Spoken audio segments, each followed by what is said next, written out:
Dans un avis, la Unibank informe sa clientèle qu'en raison du problème de carburant qui perdure, ses succursales fonctionneront à des heures réduites, soit ce vendredi de 8h30 à 2h de l'après-midi et le samedi 6 novembre jusqu'à 1h PM. Du côté de la Sogebank, une fermeture totale est prévue ce samedi 6 novembre. Le son de cloche n'est pas différent en ce qui concerne plusieurs entreprises de la place qui sont également affectées. Ecodépôt travaille désormais et jusqu'à nouvel ordre 3 jours par semaine dès ce lundi 8 novembre. Caille Dupuis SA, de son côté, lit-on toujours dans un autre avis, réduit ses heures de fonctionnement. Bioti Haïti, pour sa part, ferme certaines de ses boutiques qui se trouvent à Frères, à Turgeau et à Delma entre vendredi et samedi. Kassami, qui dessert la communauté haïtienne depuis des lustres, porte à la connaissance de tous qu'elle adopte aussi un nouvel horaire d'ouverture. La maison Andal fait aussi partie de la liste, tout comme Inoto SA. Toutefois, la crise du carburant est-elle la seule raison qui pousse les entrepreneurs à fermer les portes de leur compagnie, tenant compte des 2 correspondances qu'ils ont adressées au Premier ministre Ariel Henry et qui sont restées jusqu'à présent sans effet?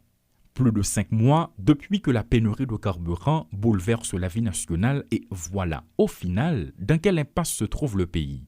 Difficile de mettre un chiffre sur le nombre d'emplois qui sont menacés en raison de cette situation. Si les heures de fonctionnement sont réduites, cette décision n'aura-t-elle pas de fâcheuses conséquences sur la rentabilité des entreprises? Les salaires des employés ne risquent-ils pas d'être revus à la baisse à un moment où le dollar continue de grimper et que tous les indicateurs macroéconomiques sont au rouge? Qui plus est, la solution à ce problème de carburant semble ne pas être pour bientôt. Pas plus tard que le week-end écoulé, 4 chauffeurs ont été enlevés à Martissan et un autre assassiné. Des dispositions ont été prises pour citer le Premier ministre Ariel Henry en vue de sécuriser les camions-citernes, alors qu'en réalité, la zone est toujours livrée à elle-même. Qu'il s'agisse de Vareux ou des autres terminaux, la situation n'a pas évolué, du moins la sécurité n'est pas permanente. D'autre part, les groupes armés ne montrent aucun état d'âme. Ils n'accordent même pas une chance aux personnes malades de traverser Martissan pour aller se faire soigner. Pas de passage pour le carburant, pas de passage non plus pour les malades.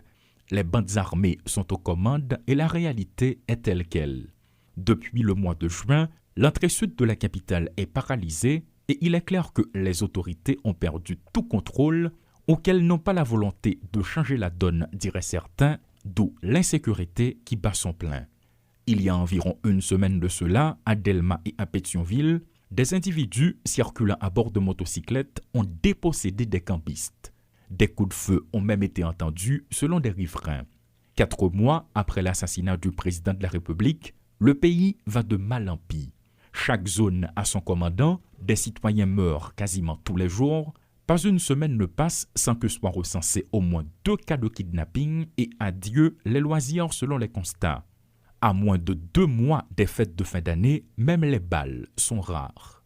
Des artistes haïtiens fuient leur propre territoire pour aller jouer en terre étrangère et les promoteurs poussent des cris d'alarme.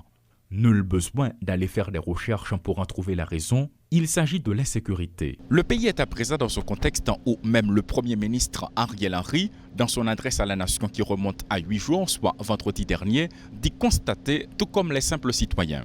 Les plus hautes autorités de l'État constatent, des paisibles citoyens constatent également, alors là n'est une question, qui a la volonté de mettre fin au constat et de refaire l'image du pays?